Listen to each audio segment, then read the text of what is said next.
Muralidhar was in that same predicament, in that enigma. What do I know about Krishna? How do I paint Krishna? This struggle, the internal thing, and what's my qualification, and how is it possible, and what is, how can I look at what I'm doing as a divine representation, and if I can't, how would it be to somebody else? And so he asked, sitting with Prabhupada in the room, and it was one of those rare times. I think it was in San Francisco, actually. And Muralidhar was just starting to, he was a newcomer and was just starting to paint. Same thing, Prabhupada charged him with, with work. And so he wanted to know, so he was sitting around, and Prabhupada looked, and there were many different pictures of Krishna, and posters and calendar pictures and little things in Prabhupada's desk. And so Muralidhar was bewildered. He said, "Oh, which one of and they were different." So he asked Prabhupada, he said, "We have so many pictures of Krishna here, but they're all different. So which one is most like? Can you direct me? Can you tell me which one of these is most like Krishna?"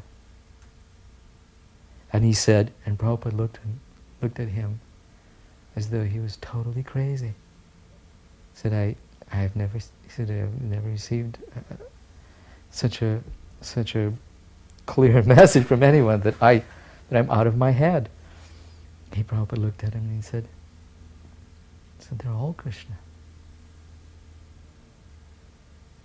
They're all Krishna. Each one of these is exactly like Krishna." Prabhupada, I think that our temple can be maintained by doing a little business. So immediately he said, "You should not do." And I said, "Why not?" He said, because your business is preaching, you're a brahmachari. He said, "If there is a grihasta," and I said, "Yes, well, Lochananda." He said, "Yes, Lochananda can do. He is grihasta. He can do business. But you're a brahmachari, your business is preaching." So he gave me a very important instruction there, and I did follow that.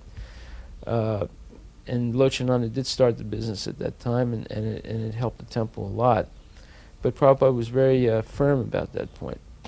And then he told how his Guru Maharaj had gotten somebody to buy cigarettes for a visiting scholar from Germany.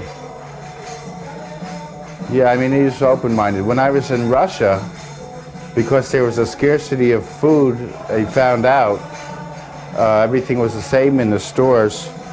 He said, "You could even eat meat if you have to keep this preaching going on." I didn't have to, but there was things like that. So this was very interesting because it was Ekadashi, and he said, "My Guru Maharaj on Ekadashi fed the quarter, so feed everybody." And he had us cook regular prasadam and still observe for Ekadashi ourselves, but in other words, don't discontinue the prasadam distribution program. Don't discontinue it. One time in Vrindavan,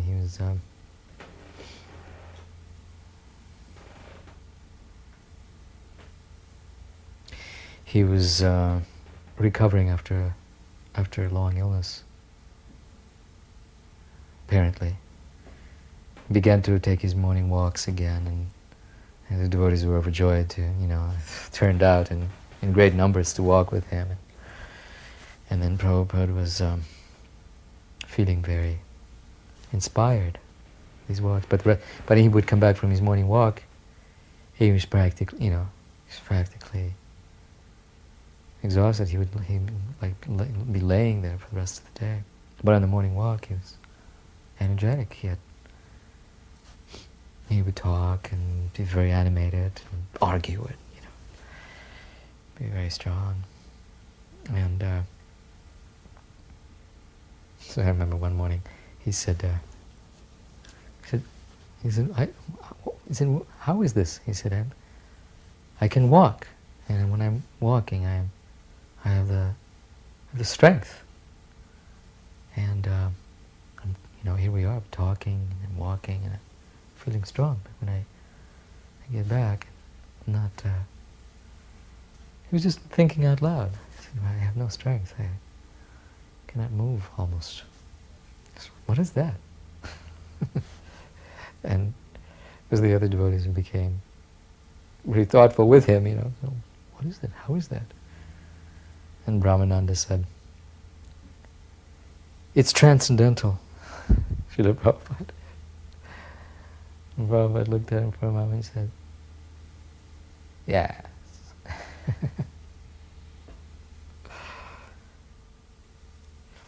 When the deities were going to be installed, and we had secured a new temple in Paris on Avenue Foch, I had purchased some very expensive perfumes, natural oils like natural jasmine oil that's costs maybe $10,000-$12,000 a kilogram, and I bought all these precious oils in smaller quantities for the installation of deities. So when Radharani was being bathed, Prabhupada applied some perfume on her face and her body. And then all of a sudden, he stopped. And then he asked for yogurt, because the perfume must have, some way or other, reacted with Radharani's skin, and it created like a slight blemish on her face and on her cheek.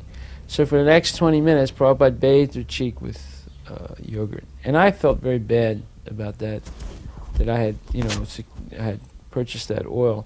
And he spent a long time bathing Radharani after that and looking at her and kept looking at her cheek and, was very attentive. I don't know how that happened, but, there was like, he was so attentive, and all the devotees noticed. He just kept putting yogurt there and looking at it and putting more yogurt like that. We were at Gaurachand Goswami's house for lunch, and he asked me, what do you think of Gaurachand Goswami? And I said that I think that he loves you. He's a rascal, but I'm fond of him. But he is a rascal. Prabhupada said, that is how I feel. He has invited us to have lunch prasadam, we shall go.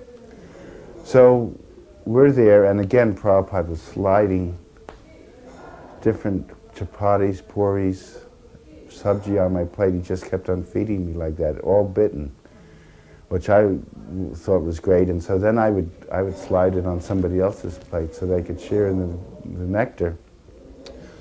So then Gaurachand Goswami, was smoking bidis. We used to sometimes take them when we were doing our parikrama of Radha Damodar temple. So because he'd say, where are my bidis? And he'd yell, and we'd watch him getting excited, like the thief who used to be a thief and asked his guru. I like the response that you get from that people when their things are stolen. So the guru said, just put their luggage in other rooms, and then they had the response. And then he said, my dear Prabhus, I was a thief and I can't do that anymore. I'm a Vaishnava, but I just wanted to see the response, and here's your luggage back. So Gaurachand Goswami at the end of the meal wanted to have a bidi. He couldn't see. He was actually almost totally blind. So we went behind the door and had a bidi. The only thing it was, he wasn't behind the door. He was sitting in the front of the door in kind of a sneaking view.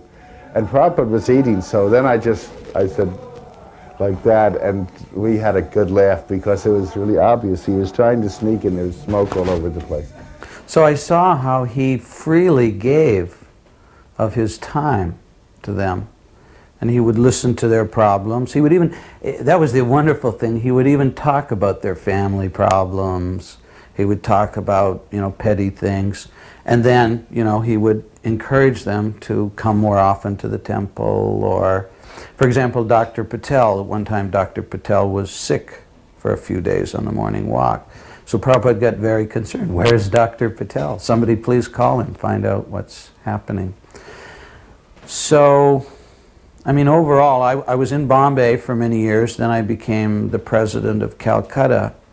And there also I had a lot of opportunity to, actually more so in Calcutta, to be trained almost by Prabhupada. And I saw him working with the Indians. And to me, it just gave a whole new perspective to my understanding of how big Prabhupada's plan was in Krishna consciousness. It was, not some type of just cult or something, but he had an idea of a nation or an internation of Krishna conscious people.